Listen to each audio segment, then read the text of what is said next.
am Charles Dickens. Hold it. That's the same scam you tried to pull in this movie. My name is Charles Dickens. And my name is Rizzo the Rat. Hey, wait a second. You're not Charles Dickens. I am too. What can I say? When I get in character, I stay in character. He's Gonzo the Great, and I'm Rizzo the Rat. Fine, ruin it for them. Hey, if they're watching this, it's already ruined. In any case, we're here with an exclusive behind-the-scenes look. And a behind-the-scams look. At the making of the Muppet Christmas Carol. Yes. You'll meet great actors like Michael Caine, who plays Scrooge. Yes. And the fantastic songwriter, Paul Williams. Paul Williams. But until we get to those people, you're stuck here with us and the guy who directed the thing, Mr. Brian Henson. Brian, that's your cue. Hi, guys. Yeah. Shake a leg. This camera crew don't come cheap. How you doing? Just sit down. We'll dust it off for you. Easy on There you tape. go. You all right there? Yeah, I'm fine, yeah. Yeah, so... Hi, guys. Well, So let's get started, huh? Did you bring anything to eat? No. I'm out of here. wait a minute. He's going to be taking us out to dinner after this. Oh, why didn't you say so? In that case, let's get this thing over with, all right? So, Bri, what was your favorite part of directing Muppet Christmas Carol? Truthfully, probably putting you guys together with people. Well... Fascinating. Yes, indeed. Yes, Thank indeed. You know, as fascinating as it is... Seriously. As fascinating as it is, if you could just talk a little faster, we could eat a little sooner. All right, okay. Yeah. Well, listen. What Rizzo means to say is, tell us a little bit more about that process. Is that what I meant? Well, this was a very important film for us. There's magic in the air this evening, magic in the air. This was the first Muppet production that we made after my father, Jim Henson, died. And it was a real coming together of the group and the company. And I think for that reason, the film will probably be a very important film to us and to the Muppets. To me, this film marks a new beginning for the Muppets in such a big way. It's been quite a while since we've done anything with these Muppet Show family classic characters that we have, and especially in light of Jim's death, it certainly is starting over. Jim always talked about believing in 7-year cycles. It was just not a big religious thing, but he did believe in 7-year increments in his life. He said it had always fallen into those increments. And it's about 14, in fact, it's exactly 14 years, which is 2 of those cycles since I met Jim, and also since we did the first Muppet movie, which at that point was a real takeoff for the characters, you know. And so it feels like a resurgence of that popularity, hopefully, from this film, you know, and bringing them back into the mainstream again. It was dumb. It was obvious. It was pointless. It was short. I loved it. Yeah, well, that's all very interesting, but what I'm curious about is it true that Michael Caine did not know you were a first-time director? Now, apparently that is true, because that's what I hear. I didn't know, but I hear that's true. Gonzo, why did you ask him that? We're setting up for the next clip. Oh, well... I was completely surprised after 2 weeks when someone had told me he'd never directed a film before. I thought he had. I mean, I never checked. Like, I knew he hadn't directed a dramatic film, but I thought he'd directed all the other Muppet films and televisions and everything. But he hadn't. He's very good, excellent, as a matter of fact. I think he's made a wonderful picture here. I really do. Oh, there goes Mr. Humbug. There goes Mr. Grimm. If they gave a prize for being mean, the winner would be him. Old Scrooge, he loves his money 'cause he thinks it gives him. Boy, did you guys get that wrong. Everybody's looking back. There goes Mr. Humbug. There goes Mr. Grimm. And now The action sequence is the winner would be him. Oh, there goes Mr. Humbug. There goes Mr. Grimm. If they gave a prize for being mean, the winner would be him. Humbug. So, Brian, whose idea was it exactly to make Muppet Christmas Carol in the first place? Well, actually, originally the idea was Bill Haber's, and Bill was our agent, and he represents you guys at that time. Really? Wow. Yeah, and one of his first ideas was that we should do a Christmas Carol with the Muppets. And initially, I think that our response initially was that, boy, Christmas Carol has been produced more times probably than any other book. And I didn't know how we could do a Muppet Christmas Carol that would stand out from all the others. The truth is, all we had ever done is put the words Dickens' Christmas Carol on a list. We had never thought through the process of, would this actually make a good movie, or, you know, for the Muppets? Yeah, how could we possibly do that with us in it? That's right. Yeah. But it was when we sat down and started thinking where to put you guys, the Muppets, into Christmas Carol, and putting you into the characters, that we realized, boy, this really could be a lot of fun, and it could almost effortlessly be very, very funny putting the Muppets into these very dramatic parts. Thank you for making me a part of this. He was a tight-fisted hand at the grindstone, Scrooge. In the beginning, the Muppets were going to also be the ghosts, and I knew Gonzo, for instance, you were going to be the ghost of Christmas Yet to Come in the hood, the scary one with your nose sticking out. Ooh, that would have been a smaller part. It would have been a much smaller part. Yeah. In fact, that was one reason why we didn't put you there. And well, thank you. It was Jerry Juhl's idea, and this is really when the film really came together, was when Jerry Juhl had the idea to cast Gonzo as Charles Dickens and have Gonzo telling the story and actually delivering the Charles Dickens prose. I think that's when it all came together, and that's when we really knew we had a good film. When we started talking about this, I immediately went back to the book and I said, one of the characters are great and the story is wonderful, but one of the things that's really terrific about this is the prose. And so they arrived in Ebenezer Scrooge's childhood. That was the worst trip of my life. And it's just a shame to do a story that doesn't have narration, that loses all that, you know? And yet at the same time, just flat voiceover narration of some sort is really boring in a movie and doesn't sound like the Muppets at all. And then we started, speculating on how we could personify Dick, or make it interesting as Muppet material and still be able to do some of those wonderful words. It was the afternoon of Christmas Eve, and Scrooge was conscious of 1,000 odors.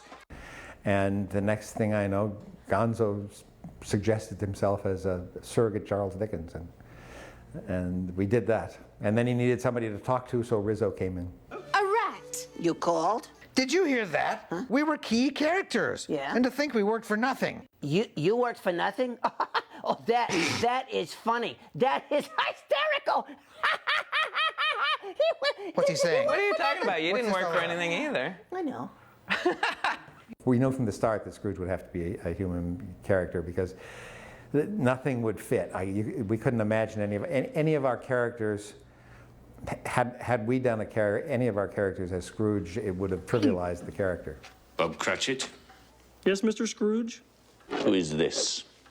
It's Mr. Applegate, sir. He's here to speak to you about his mortgage. Huh, I wonder if Scrooge worked for nothing, too. Will you stop it? I worked for the honor of being Charles Dickens. Oh, excuse me.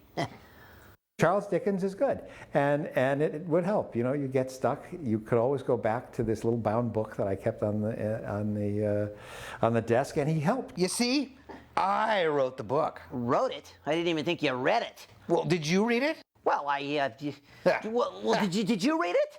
Of course I read it. What? You should really read it. Yeah. Oh, yeah, says who? And there's a wonderful line at the end, which I love, where he says, he looks at the camera right at the end, he says, "You've seen the movie, now read the book." All right, I'll read the book. We all have great respect for Mr. Caine. Yeah, well, that's not the way I remember it. Do you think it's safe for us to be up here? Scrooge is saved. What can happen now? Yeah. I could talk about the torturous adventures I had making this film. What's your problem? Yeah, really. Well, he had my tail on fire, he had me frozen to a stick. Won't even talk about the stick. And then he had me used as a window wiping tool, and he had me drug across the rooftops of London. It was torture. It was terrible. I must say, I do really like playing the sadistic old villain with all these lovely little Muppets who everybody loves so much, and I just hate a lot of them. Brian, Yes. what was it like for you working with Michael? Ooh. One of the great things that he did in the film was he decided not to ever really play the comedy. He was always going to play as if you guys were the Royal Shakespeare Company. That's what he used to say. And that way he let you guys be funny, which is very generous as an actor. Because being in a Muppet show, we can go on a very different tack. My Scrooge will turn out to be slightly psychotic. That created a great dynamic. What I think is great about Michael Caine is he's a very classy man, and he makes the film very classy by him. Not that you guys aren't classy. No, of course not. We don't take that way. Truthfully, actually, you guys aren't classy, and he is classy, and that brings a lot, really brings something to the picture. Yeah, unlike some people.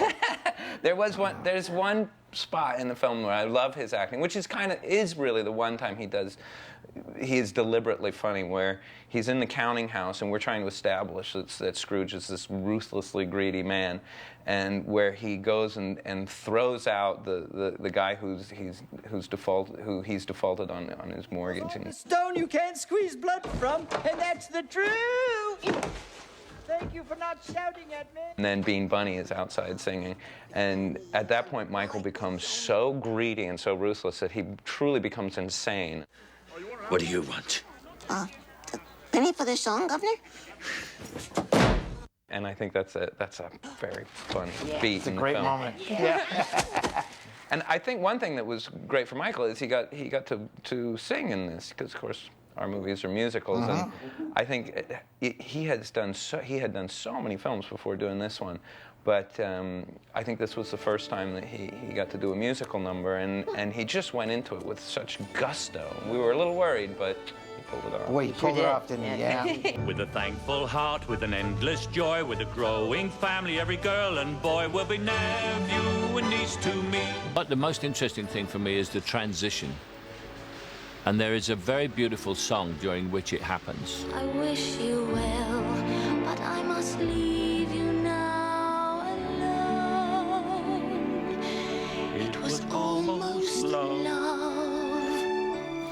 I was kind of standing amazed watching Michael sing, because Michael's never sung before on stage or in a film, and Michael was incredibly aggressive. He just dove in, and in the words of the business, oh boy, did we get lucky. Yes, some dreams come true. Yes, some dreams fall true. Now we're talking. Let's hear that one, because I think that's what will go with my face when I do it, because it doesn't matter about the singing, or even if I think it's rather sad too that he can't even get the tune right. He tries to sing. I agree. Absolutely. Scrooge is. When I first became an actor, the producer said to me, use the difficulty. And that's what we've just done. We've used the fact that I can't sing. Can I ask one question? Does it help to have the young lady in your headphones, or would you rather hear just yourself alone? No, I don't ever want to hear myself alone. Okay. Thank you. Here. And yes, the time has come for us to say goodbye. Yes, some dreams come true. And yes, some dreams fall through. And yes, the time has come for us to say goodbye.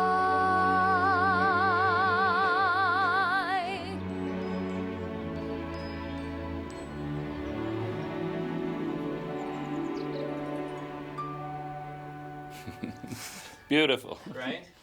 I wish I could sing like that. Wow, that was fascinating. Oh, yeah. Whew, for a while there, I thought we was never coming back. Yeah, Michael was a great sport and terrific to work with. He was always ready to try anything, which was a lot of fun. Although initially he did have a little trouble figuring out how to work with you guys. Oh, well, is that so? Well, excuse us. One of the Muppeteers had to say lines to me the way I'm talking to you. He's off camera and I'm talking to him. And he had to do that. And suddenly he started to screw up. And I said, well, what's the matter? He said, well, I've never looked another actor in the face before. Michael Caine, who's a wonderful actor. He's a charming gentleman, and he loves frogs, you know? You gotta love a guy like that. Theatrical actors seem to have an easier time imagining, doing the imagining that's necessary here. And Michael was great. He was worried about it in the beginning, and I think he found it eerie for a while. In the beginning, he worked with little rats, and he got used to that. And then we came onto the set with Bunsen and Beaker, who are large, almost human-sized characters that have live hands that work, their glove hands with our hands inside. and he was very psyched out for a little while, you know. But then he got used to it. He talks to them, he stays in character with them, and he seems to be having fun with it. Who does your hair? Gonzo has a history of being a bit of a con man. Who was that guy? I have absolutely no idea. He has been known to stretch the truth a little bit. Well, that is an outrage. I'm Speechless? Well, I would just like to tell you that man has nothing to do with me. He is obviously just some meddlesome kook. Yeah, some people just have to put their hands into everything. So, anyway, Bri, so let's to move this thing quite a long, right along. I'm saying nothing. No, go ahead. I'm sorry, we're just trying to move this thing along here so we can get to the digestible part of the DVD. So why don't you tell us something about, I don't know, maybe special effects or something? All right. Okay. Well, I think probably some of the coolest special effects in the movie are around the ghosts.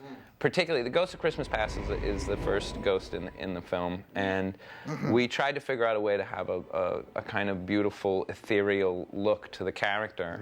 And the first thing we did was we made a huge tank of oil, and we sank a rod puppet into oil to get her clothing to move in a very graceful, sort of gossamery way. I can remember nearly 1900 years. I remember.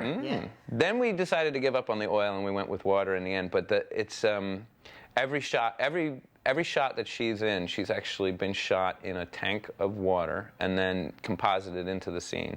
And it's kind of it's a unique effect that looks really good. We've used it a couple times since. Yeah. Huh.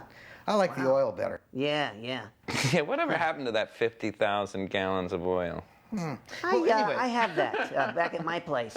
Well, Brian, do you have any favorite scenes? I'd really like to know. I mean that. I know why you ask him that. You're setting up the clip. Setting up the clip. Yeah.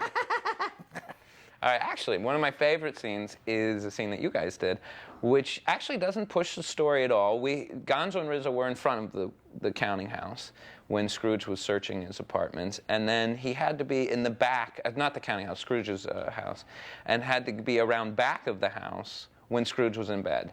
And I didn't want him just to appear at the back, so we had to quickly come up with a scene that was just basically you guys moving around back. And it turned out to be such a funny, silly, stupid little scene. It doesn't push the plot at all, but it's the scene where Rizzo's on top of the gate and he doesn't want to jump and he thinks he's going to die, and Gonzo tries to catch him and misses, and then Rizzo just walks back through the bars because he was actually small enough to fit all along. Come on! I really hate this. You wanted to know what was happening. Now Scrooge's bedchamber is on this side of the house. Now jump. There's only two things in this life I hate. Heights and jumping from them. Too late now. Come on, I'll catch you. God save my little broken body.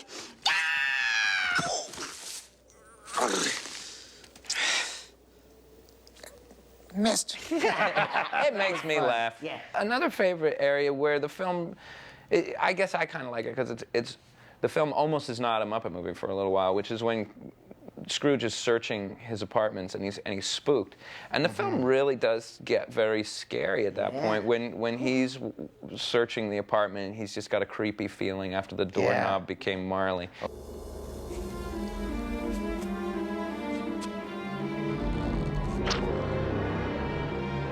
Jacob Marley?